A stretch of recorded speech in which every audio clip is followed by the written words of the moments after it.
Hello and welcome back to a live Seismic Cinema podcast. So grab some crabs, put your feet up on a white stag, and prepare to catch up on 2 episodes because I wasn't feeling well last week. No, you're looking much better than you were last week anyway. Is it because my couch is in a different position? Yeah, possibly. You can see it. Well, it's good to be back in the old podcasting game anyway. I'm actually, like I was saying before, I'm actually quite nervous about it. I feel out of practice just talking about a show that I've watched. And my cats are going to be running around in circles because they've spotted some kind of insect on the wall. So yes, you can see. It makes a change from my dogs barking the house down. So it's your turn to get tormented. They're not going to make any noise though. Hello, viewer. It's probably Scarlett. She'll probably be going. I said to her, you can jump on and just tell us how wrong we are the whole time, or just berate us the whole time. Okay. Oi! My cat's literally on top of the television. Down! Oh man. He literally jumped on top of the flat screen telly. Oh, that was terrifying. Right, anyway. So see even that happens to you. Is this that like see this feeling of you're a diddy? Is that how you feel when I'm doing this with my dogs? I'm just scared my TV's gonna break or my cat's gonna hurt itself. No. You give out the podcasting game if your TV gets broken. I know. I just need to keep an eye on them. Right, anyway. So we're going to spoiler review, the second and third episodes of The House of the Dragon. I think I'm going to have to do this on the move so I can keep an eye on them so they don't knock the TV down. Mobile podcasting, you got a new skill set. Yep. Right, don't run out of range of your Wi-Fi. What's that? Don't run out of range of your Wi-Fi. Yeah, I know. I'm just a bit nervous. I don't want a flat screen TV toppling. But anyway, we should probably get into it. So we did a review a couple of weeks ago of the first episode of House of the Dragon, and I wasn't feeling well. I had the cold last week, so we missed that one. So we're going to do a review of 2, then 3, but to be honest, we'll probably start meshing them all together. Quick non-spoiler thoughts, just to be inclusive. Oh, non-spoiler thoughts. Curveball. I'm still really loving it.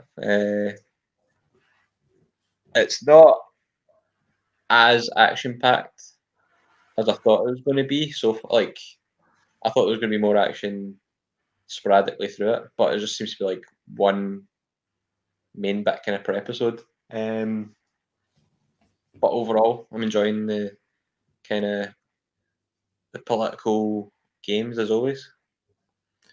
We all know I'm the polar opposite to you, so the lack of action doesn't bother me that much because I think we know in true Game of Thrones style the big action will probably come in the second last episode.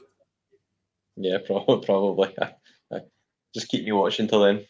As is the classic, and I am loving the political intrigue and the Game of Thrones really. Yeah, and anyone that's listening on Spotify when this is all recorded and done and dusted, probably your character is the most kind of most politically intriguing scumbag of them all, Otto. The little finger of the piece. Yeah, it's quite sad. I thought he was going to be like the kind of the good guy of the bunch, and then he just went right downhill. He's in it for his own gain. Yeah. So, also, the first episode didn't have the same opening as the second episode. So, what were your thoughts on that? Oh, do you mean the opening title? Yeah. Yeah. I didn't really notice in the first episode that it didn't have one, but yeah. So is that the model that Viserys is building throughout yeah. And that's like old. Is that old Valyria or something? You're pushing my Game of Thrones knowledge to the limit there, I think. But if anyone's viewing and knows the answer, because there's 5 people on at the moment, so if you know the answer, then let us know. Don't run away, please. Oh, one of them's gone. So it was quite cool the way it was really great to have the Game of Thrones music back. Me and Aileen are rewatching Game of Thrones season 1 right now. So, and it's so good. You would just forget how good it is. And it's pretty cool the way the kind of blood kind of floats through the opening title in the new show. Yeah, I was trying to figure out what the wee symbols were throughout the opening title, but I think they're just symbols of like the members of House Targaryen or something. I think. Yeah. Is that your cats again?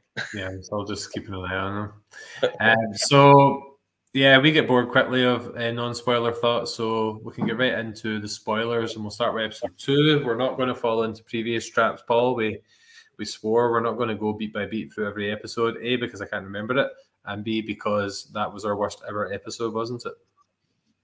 Oh well, we say that about every episode, and most of our episodes are the worst we've ever done. The Book of Boba Fett, whatever episode it was, that was our worst by far. It was the finale, wasn't it? No, because we did that with Daniel. Oh no, we didn't. We did the ranking with Daniel, didn't we? The finale we totally butchered, yeah. Yeah, I had 3 pages of notes and I felt like I was reading off a script. I know.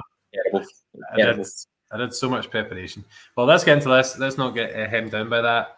So, episode 2, where do we start? Well, this was probably the most political one of the 3 so far, wasn't it? Like, it wasn't really an action set piece at all. It was just setting up a lot of wee side stories, and it was kind of showing Damon's rebellious side. My favourite episode out of the 3, I would say, by the way, so far. Was it actually? I found it on you go. I was saying I kind of finished episode 2 and I was kind of like, not really much. Oh, for me, action-wise, not much happened, but obviously in the grand scheme of things, a lot did happen. It was the most gripping for me. Every single conversation, every single scene, I was like on the edge of my seat, just waiting to see what would happen next. Yeah. Well, so this was the one where they're trying to get Viserys to marry off, wasn't it? Yeah, so the King Viserys' wife had died horrifically, and may I add, at the end of the previous episode, and then his son died pretty much instantly, and he pronounced Rhaenyra as his successor. And then this episode we said was 6 months afterwards. Yeah, 6 months. Yeah. So there was a storm starting to brew, wasn't there? In the crab? What do they call it? What, in the stepping stones? Stepping stones. I wanted to call it the Crablands. Yeah, so the stepping stones was the kind of main shipping lanes, wasn't it? It was getting attacked by the pirates that were full of like mercenaries and stuff, led by my character, the crab feeder. Can I just say he doesn't say a word in 2 episodes, but still one of the best villains. Give him an Oscar. Did you notice the Game of Thrones disease that he has? The disease. Oh, is that the one that Jorah had? No. Yeah, grayscale. Is that what that was? I thought he'd been burnt. I thought he was burned or something. I thought that's what that was. Because you remember when Jorah got grayscale, he got it when he went to the old. What's the place called? I'm better than this normally, but what's the place called? What, the Citadel? Valeria. Volantis? No. Valeria? I think it was Volantis or Valeria. I can't really remember. Did Jorah not go there? That's where he caught grayscale off like people with really severe grayscale. I thought Valeria was destroyed. Is that? He went somewhere though, because that's where he caught it. Yeah, I remember. I'm sure some Game of Thrones that could fill us in there. So there's a battle going on. The Viserys is getting a lot of pressure to get remarried. He's not very keen. He seems like quite a decent guy. Although, yeah, he just doesn't seem to go. I don't know. He doesn't seem to communicate very well with people right enough. Like, it seems like he's trying to do the right thing, but it doesn't come across that he's trying to do the right thing. There Like, was a sorry. there was a scene where someone basically said he's not very good at being a king, essentially. Yeah, was it not Damon? Did he not say that? No. Probably. Do you not love that Damon basically slags the series off constantly, and then as soon as someone else does it, he's like, "That's my brother. You can't do that." Well, it's proper brother. Oh, actually, no. I would let anyone slag off my brother as well. If David's watching this, yes, I would totally agree. So they're pressuring him to remarry, and there is a potential suitor in play. Not John Suitor, he's injured. Oh, you bring up the Rangers again, are you? Yeah, Paul, just let it go, and you go. Nope. Have your moment. So what are we talking about there?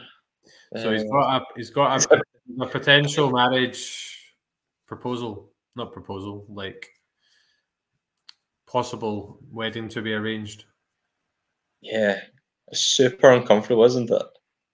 Yeah, so it's his cousin's daughter. Yeah, and she's what, 12 or something?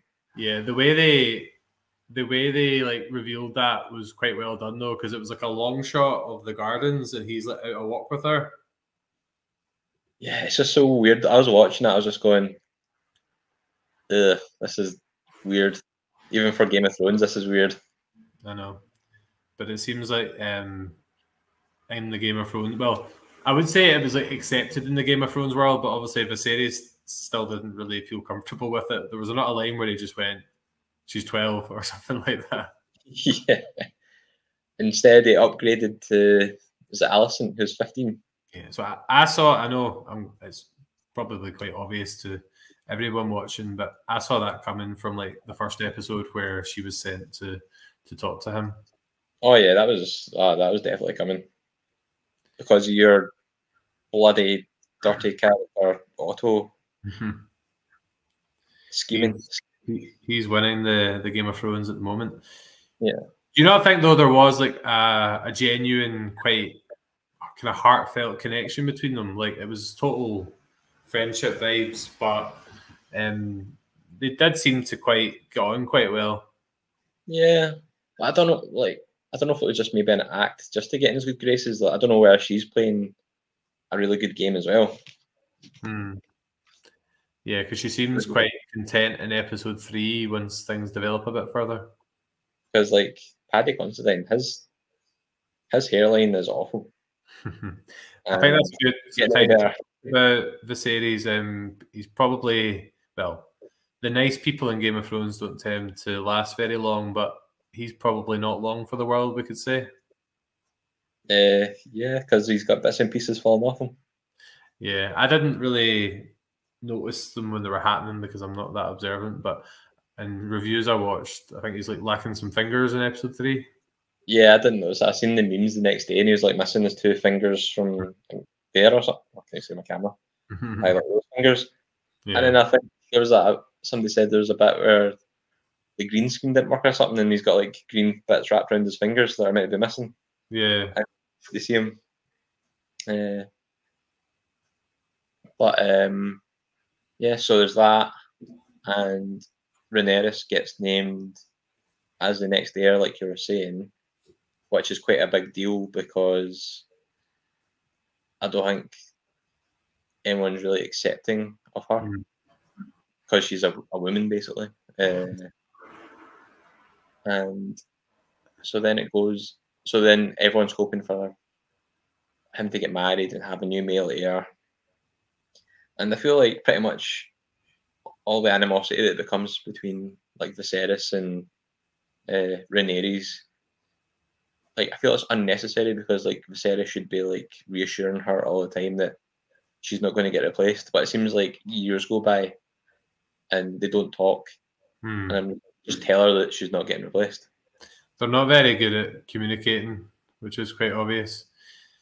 There is a really good scene between Rhaenyra and the Queen that never was.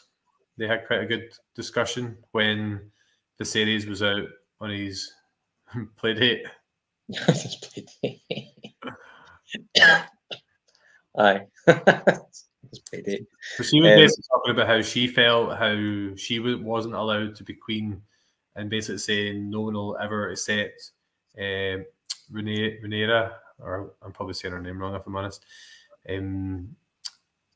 There's earlier scenes, isn't there, where she's kind of at the council meetings, but she's not really been taken seriously or been allowed to take part.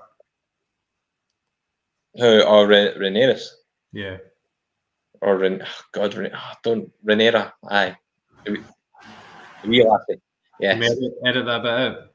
I don't know. I'm getting so confused with all these Rhaenyras and all that now. Renee, I don't know. Someday watching somewhere can tell us, I'm sure. Rhaenyra. Yeah. So she's been quite excluded from the meetings. Yeah. But she does seem to be. She seems to be like a woman of action. Like she wants things to get done. She has actually pretty good like tactical ideas. Yeah. And is wanting to kind of go that wee extra mile to like get the job done. Which I quite like about her. She's stubborn, but she's not afraid to go and do the business. Which she does later in the episode, which we can get to. But she does get given one task, which is to choose like the new Kingsguard. Oh yeah, because the Lord Commander, not a lot, the Lord Commander, the Lord Commander of the Kingsguard died in his sleep. So they had to pick a new one, and she got the task of picking it. Yes, and she chose. I'm not going to try and guess his name, but she chose Sir Criston. Sir Criston Cole, who in episode 3, I think there's a wee bit of a potential romance blooming there, I would say.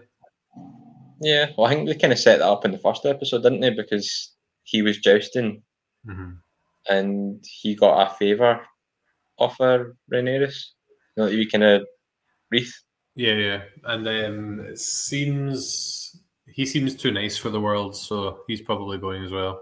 Oh yeah, he's gonna get ganked quite soon, yeah.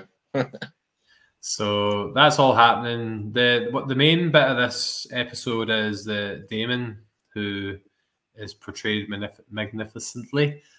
He has stolen a dragon egg and ran away. He's claimed Dragonstone, and he's taken a second wife. Yeah, he's taking the woman from the brothel. And he stole a dragon egg, and did he not set up a fake wedding to try and draw Viserys out? Yeah, so I tried to get Viserys to go, but Otto wouldn't let him go. Yeah. So then Otto took some, like, the Kingsguard, etc., and they went and they met on the Wall of Dragonstone, which is in Game of Thrones season 7 and 8. Yeah.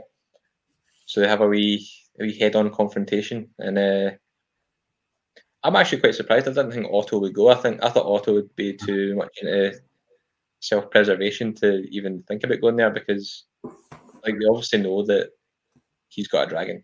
So yeah, like they would have no chance, because Viserys had pretty much banned any of his dragon riders from going. Yeah. It was a very tense scene, wasn't it? Yeah, I thought they were all going to get roasted. I felt bad for Sir Criston. Yeah. I thought he was going to go already. It was tense, but nothing really happened in the end. But I think that was good, because I don't think you need a big full battle at that stage. Yeah, it was just kind of a wee opening battle of words, really, because young Rhaenyra comes and saves the day. Yeah, I was quite surprised when she turned up, but she does seem to have like a decent relationship with him. I don't really see him harming her as such. Yeah, not until later on, I'd imagine. Once it gets a bit tense, I think. Maybe. And the kind of end of the second episode is, and I don't think I'm some kind of genius seer into the future, but you're definitely. I saw him marrying Alison. I saw that happening. Yeah, and then that causes the split between him and the sea snake. And him and his daughter. And him and his daughter, yeah. You could just see her fuming.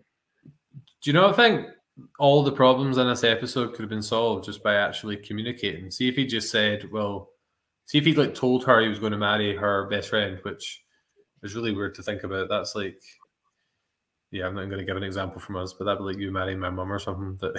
Is that available? You better hope Stuart's not watching this, by the way. He does sometimes. Your number could be up. Kidding on, Uncle Stu. I love how we did this live stream. There's been people watching it, but we haven't had a single comment yet. Come on, someone give us a comment. Lighten up our Thursday evening. Nah, don't. It would just be abuse. That one person that's watching right now. Oh, you're away now, but that was good of you to visit. Right, so that's the one we're doing the live stream, having the banter with the invisible viewers. It's good fun. So yeah, so Viserys ends the episode essentially by saying that he's going to marry Alison Hightower. Yep. It's not Alison, is it? Is that her name? That seems very normal. Alicent. Yes, that one. Alicent. Okay, on to episode 3, which I've only watched once, but yeah, again, another solid episode, I would say. Mixture this time of action and the intrigue in the middle. I think you should handle. We could just maybe talk about the start and end points of the battle scenes. Sure. I think you should lead that. You're the action man. Action man. Yeah. So, well, no, because it starts off with the King's Hunt, doesn't it? Really? No, it starts off with the battle. For sure. Yeah, because the dragon's going flying about. Oh, that's right. Yeah. So it's at night time, isn't it? That's when the crab feeders' army are nailing poor sailors to the posts to get eaten by crabs, and then you just see this big beam of fire coming from is it Cyrax? No, is that Renard? Oh, I can't remember which one's which now. But anyway, from Daemon's dragon, and there's one wee guy. I saw somewhere that's not Daemon's dragon. What, the red one? Maybe not. I don't know. But anyway, so yeah, so there's a guy getting eaten by crabs, and he's like, "Oh, my prince will come and kill you all," blah blah blah blah blah. And then big beam of fire comes out. Everyone starts running away to their caves. Daemon is raging. He's like, "Oh, come out and face me, crab feeder king." And then he lands down and squashes the prisoner that was like, "Prince, come save me!" He lands on him. He thought he was about to get saved there, didn't he? Yep. And instead, he just got made into more fish hoods. And that was so. Was that the kind of start of the campaign when it first arrived? I think we're better talking about the end one at the end, so we can, the end battle. But that seems more logical. So this is 3 years in the future. So the battle in Crabland has been going on for 3 years. Yeah, and it's Prince Daemon, and he's had an alliance with the Sea Snake because at the end of episode 2. Yeah, Lord Corlys and his house have gone to war with Daemon against the crab feeder because he's split away from the crown. You've done quite well with names in this episode. I'm impressed. Oh, it's either that or I'm just making them up. No, you got that right because I looked up the Wikipedia article beforehand. So this is all kind of set around the Game of Thrones style birthdays, which they call name days. So is it Aegon? Yeah. So Viserys has finally got his son called Aegon, which is the spoilers for Game of Thrones. That's the name that Jon Snow's real name, isn't it? Yes, I think you're right in that one. Yeah. Yeah. So the names do tend to recycle because King Viserys, he's got an unfortunate descendant in Daenerys' brother. Yes, the Egypt that gets his head melted. We just watched that episode like a couple of nights ago. Did you? It's still as glorious as ever. I was going to say, is it still satisfying?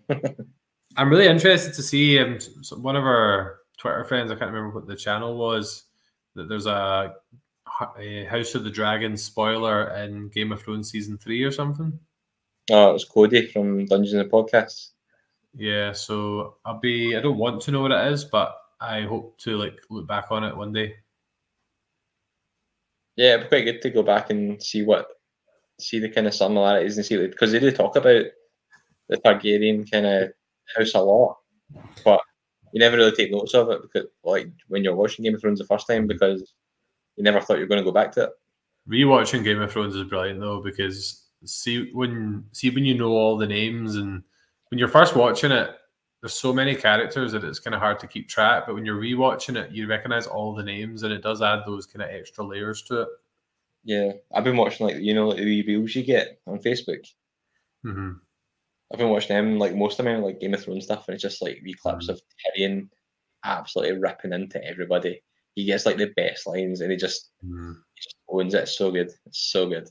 I forgot how early Bronn comes into. Bronn's in like within the first kind of 5 episodes of season 1. Yeah. Anyway, we never did our impressions. We're going off. We'll do them at the end. We're going off on a Game of Thrones tangent here. So it's Prince Aegon's name day. They're having a big party, and a royal hunt.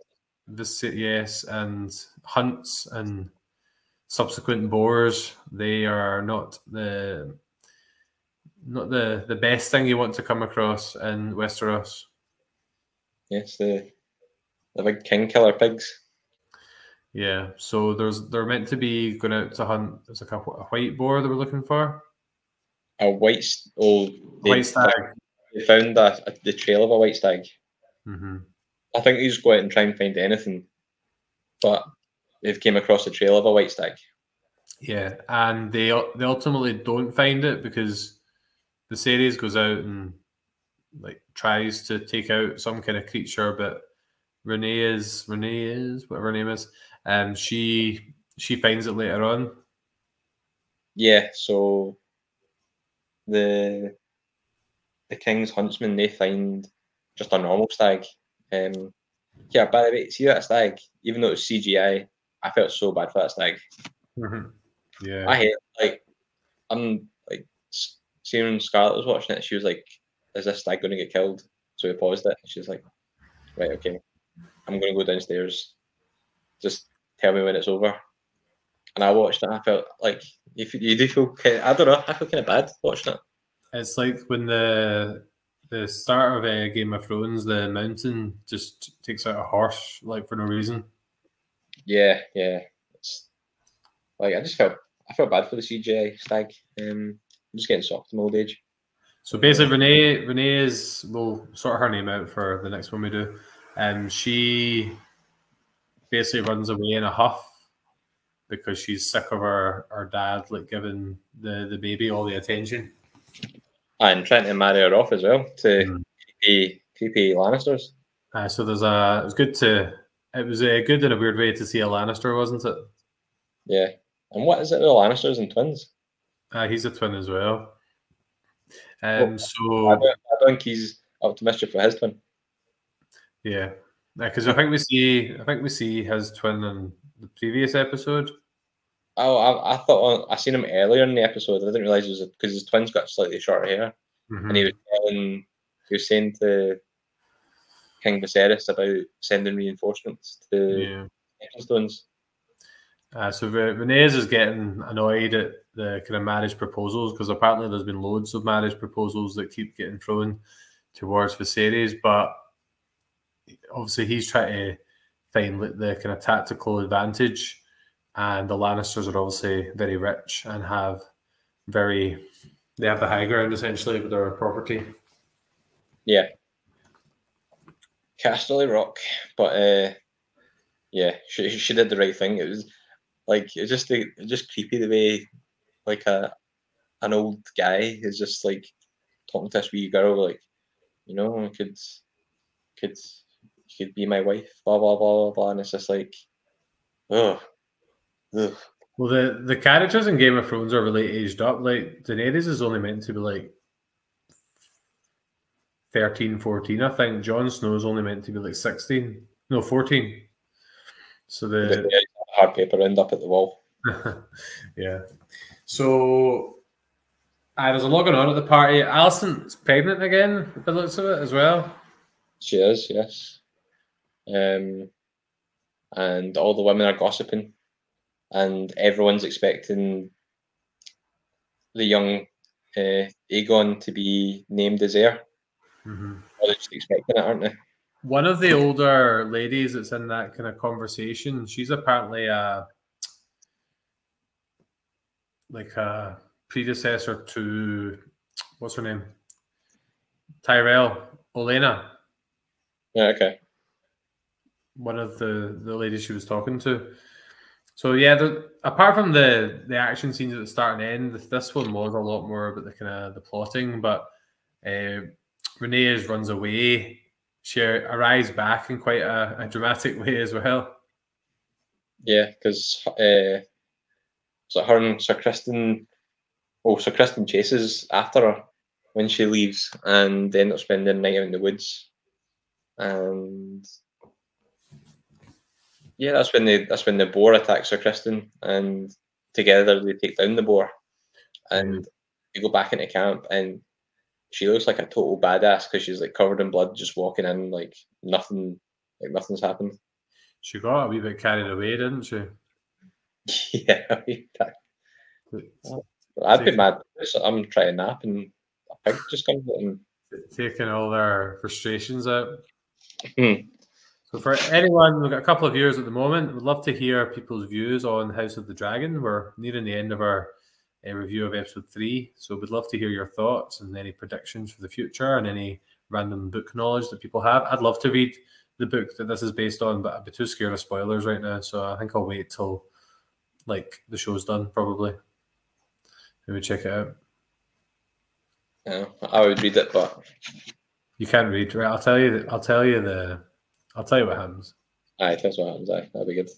Cheers, bud. We'll just try. I feel like there probably is more that goes on. We'll talk about the end bit soon. But was there anything else in the kind of main point of the episode that happens? Not really. I can think of. I don't think so. I think is it that point where Viserys says to Rhaenyra that she doesn't have to marry? Or was it after the battle, wasn't it? Yeah, so the series is now quite clear that he wants her to be the heir. And no, he basically said you can choose who to marry. So that was setting up her and the knight. Yeah. But I feel like that could have been said any time in those 3 years that they haven't really talked. But drama, Paul. I know, but still. And then I think that leads on to the battle, doesn't it? No, I peeked at that Wikipedia article again. There was another important point. There was a suggestion that she married the son of the cousin, the Corlys' son. Oh, right, yeah, the one that was fighting in the Stepping Stones. Yeah. I couldn't quite remember who he was, but I think we did see him in maybe episode 1. Yeah, I think he was at the jousting, I think. Just sitting about. I don't think he said it really. And although it's weird, you can kind of understand why the Targaryens like married within themselves, because it basically means nobody else gets near the throne or near power. Nah, still weird. It's still weird, but that's obviously why they do it, is to keep the Targaryens in charge and not let anyone else weasel in. Yeah. And then I seen something that was like, it was like when the Targaryens inbreed, like they end up like looking like what's her face, Daenerys. And then when it happens in the world, it's like the guy at the Guineas. Yes, definitely. So moving on to the end battle. Again, you're action man, so Yeah. What were your thoughts on? I've got some thoughts on the battle, but we'll hear yours first. Well, I liked the battle, but I felt like it was maybe a bit silly. I think you're maybe. Can I guess? Did you think the fact that he managed to dodge so many arrows was a bit silly? I thought mainly the fact that he managed to dodge so many arrows, implausible, but if he's running fast enough, He can zigzag. And the archers are quite far away, so they need to lead. So maybe. The other point was the crab feeder seemed to send out like pretty much his whole army just to get Daemon.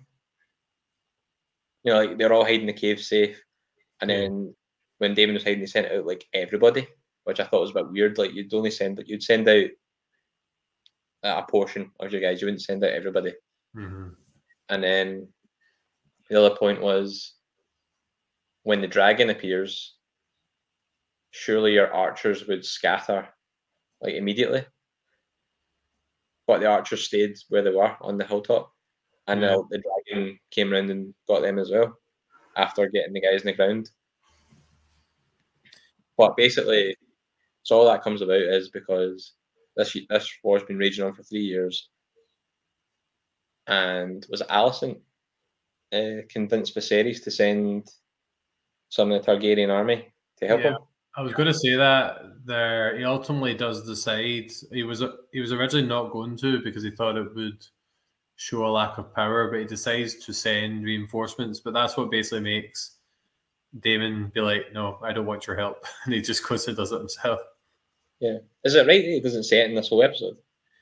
Yeah, well, he's not in it a lot, I suppose. Yeah, so basically, he beats the crap out the messenger. Yeah, he kind of tricks them and gets there in the end, and he cuts your guy in half. Yeah, so he gets through at the end, and then it was the cousin, wasn't it? The one that they wanted Rhaenyra to marry, the Corlys cousin, the Corlys son. He's riding the dragon. I did think that the CGI looked a bit kind of weird on that.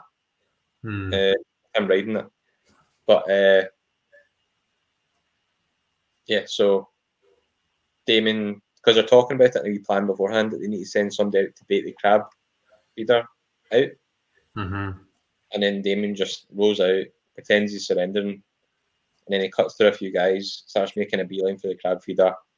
Crab feeder sends out all his guys after Daemon takes a few arrows, and then the cousin swoops in with the dragon and turns the tide, and then Daemon's army comes in as well to reinforce. But then Daemon makes it into the tunnels, cuts my guy in half. I felt a wee bit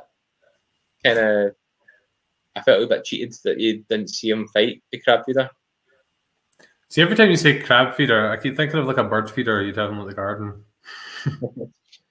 Yeah, just some wee pellets to feed some crabs on the beach. It's kind of weird that battle was going on so long, wasn't it? When it was just like it didn't look like there was a lot of people involved, really. Yeah, because it was meant to be 700 of the Sea Snakes men, and they had like 60 knights. And the only reason they weren't doing very well was because I think they were running out of food. And I think the Sea Snake's brother was starting to sow some seeds of mutiny against Daemon. So hopefully with this win under his belt, he'll be able to leverage some power with Viserys, and hopefully, I don't know, cause some more trouble in the capital. Yeah, I find shows like this quite hard to like make predictions because I think there's always so many twists and turns. But I'm looking forward to it. Still 7 episodes left, so there's a long way to go in the first season.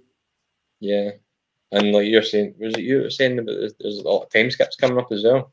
Yeah, because the Rhaenyra's we're getting it wrong. She's replaced by another actress.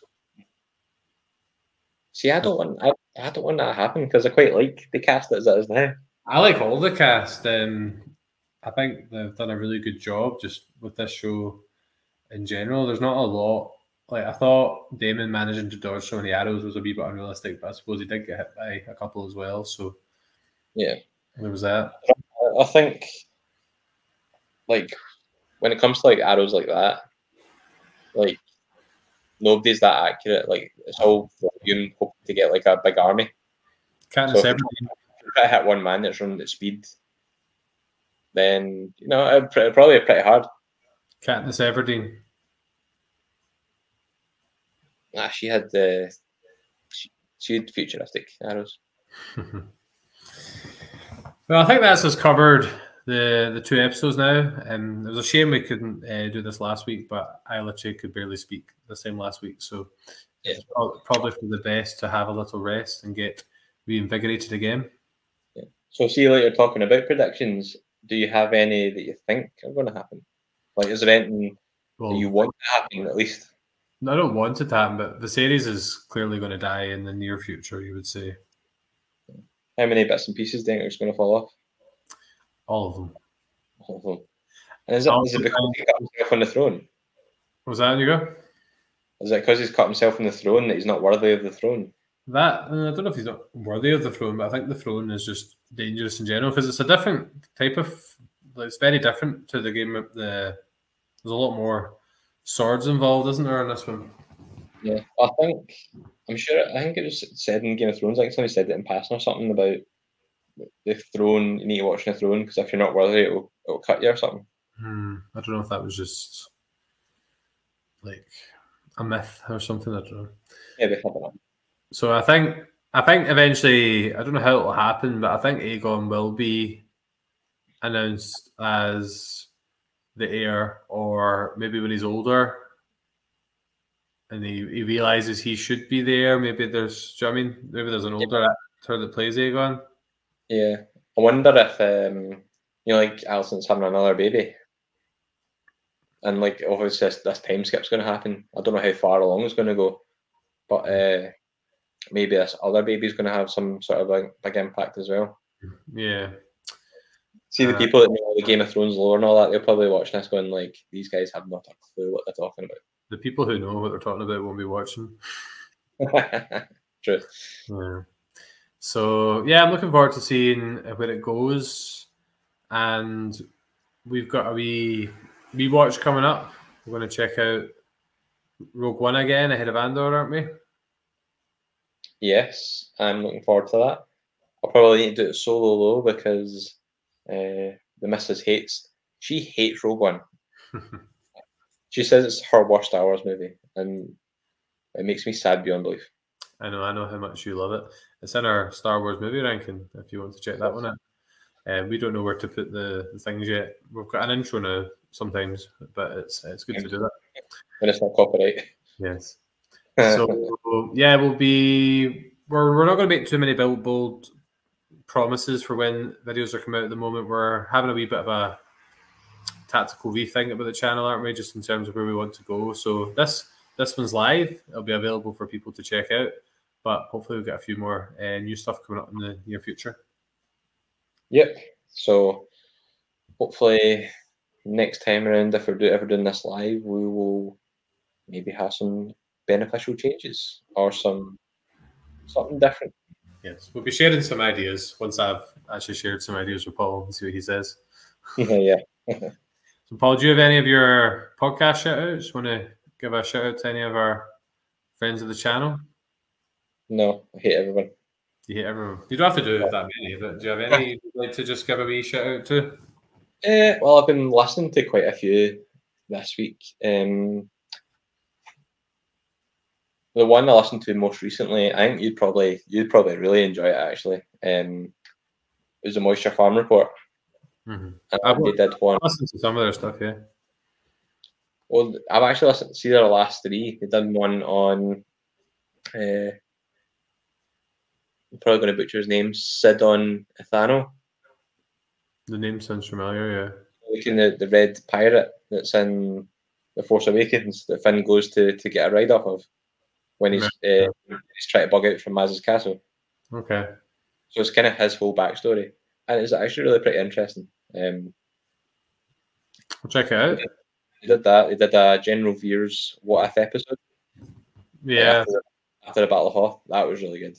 And there was one about the construction of like an idiot's guide to the construction of lightsabers. Right.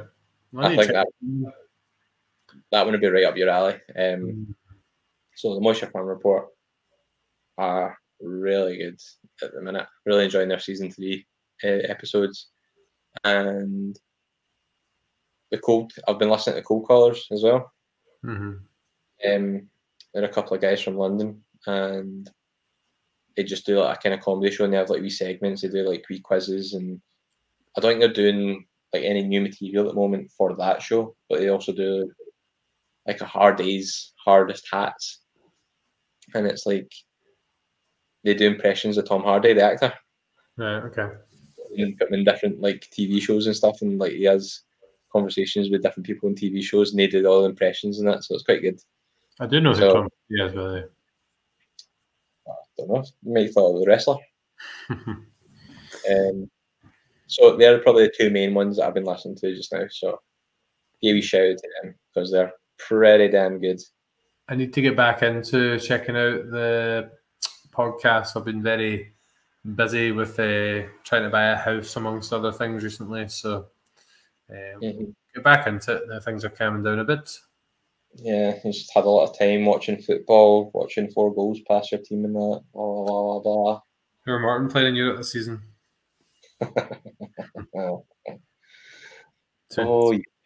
Touche.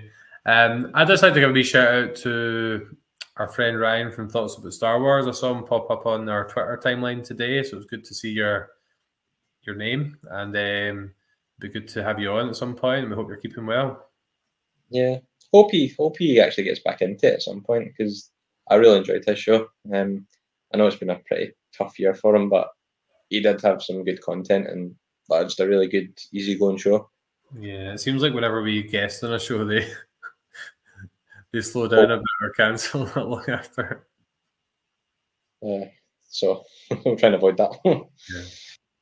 But anyone listening who would love to come on as a guest, we would like to have you. If you've got a show you'd love us to guest on, then let us know. We're always happy to get involved with not being active as we'd probably like to be in the last couple of weeks, but I'm feeling quite motivated for getting going again. Yeah, let's go. Full guns blazing. And I'd love to know who the 2 people viewing are. What are you doing at 10:20 on a Thursday night? And if you are there, please tell us. Say hello in the comments. Come on, make our day. We're probably like, oh, why did I click on this by accident? It's getting a bit desperate now. Come on, comment. Right. Well, which probably I'll do the kind of shout out. So we are Seismic Cinema, unless we go down the football route and maybe Seismic Soccer. You can find us on Twitter, Facebook, and Instagram. Give us a like, follow, all that kind of stuff. YouTube, you can see us, obviously, see our faces, and subscribe. We've got 58 subscribers. We've been trying to hit 60 for a while, and we still haven't got there. So please subscribe if you're listening. You can also listen to us in audio format on Good Pods, Spotify, Apple Pods, Google Pods. I haven't done this in a couple of weeks, and it's rolling off the tongue. I'm obviously a professional by now. Yep, it was the best bit of the podcast. Yeah, it just flows the best. Well, I, for one, I really enjoy getting back into the discussion, talking about House of the Dragon with the crab feeder himself. Paul, can you finish off the podcast by reminding everyone, after a short break, of the current slogan for our podcast? Yep, it's the power of crabs. It's actually the power of escapism, but you never know. We might have a new slogan in the future. Things are always changing here at Seismic Cinema. Yep. And the new slogan will be the power of crabs. Pinchy, pinchy. Okay. Right, we'll finish off there. So thank you for listening. If you were listening, thank you for watching if you're watching. And if you didn't watch or listen, then what are you doing with your life? And they'll never hear that because they weren't watching or listening. Exactly. Have a good one. See ya.